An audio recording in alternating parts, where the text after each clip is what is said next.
You just imitated veterans being shot because holy shit was the game 3 through 6 painful as all hell to watch if you were a Blue Jackets fan. You went up 2-0 in the series and had a demanding lead and all of the momentum, only to fuck it up. That has got to hurt.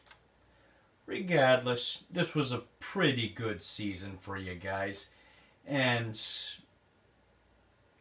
I have to eat a bag of shit because I said that this team wasn't going to make the playoffs. Well, that one came back to bite me in the ass. However, after looking at some of your contracts, I have to ask what the hell you were thinking. Because there's a reason why you only have $3.5 million for cap space and you have long-term locks on average to above average players.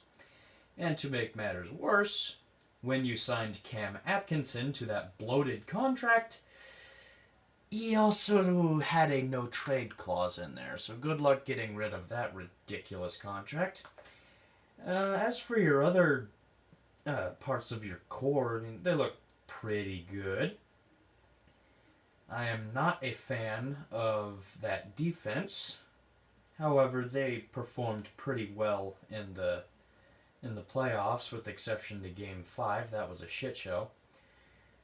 I mean, Game 6. My mistake, Game 6.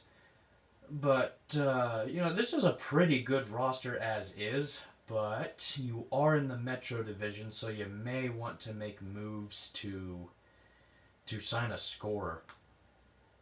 Because if there was one thing that really lacked in this series, it was scoring.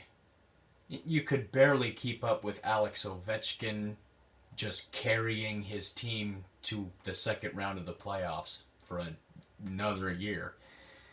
And granted, I didn't have you even making the playoffs, so I doubt anyone had you winning this series. But you were up 2-0 and you had all the momentum. How did you let that opportunity slip through your fingers? That hurts. The Ohio curse. That's the only thing you can blame this on, is the Ohio curse. Anyways, the next 3 years of draft picks look pretty healthy. None of them are in jeopardy. And almost all of them are protected. So, if you want to, I wouldn't recommend it, but if you want to, you can create a really nice farm system through drafting. But your main problem is the fact that you don't have cap space, and what's really frustrating is you can't solve it because Cam Atkinson has a no trade clause, and he's here for the next 7 years. Ooh, cap hell's a bitch. Just like going up 2-0 only to lose the next 4 games.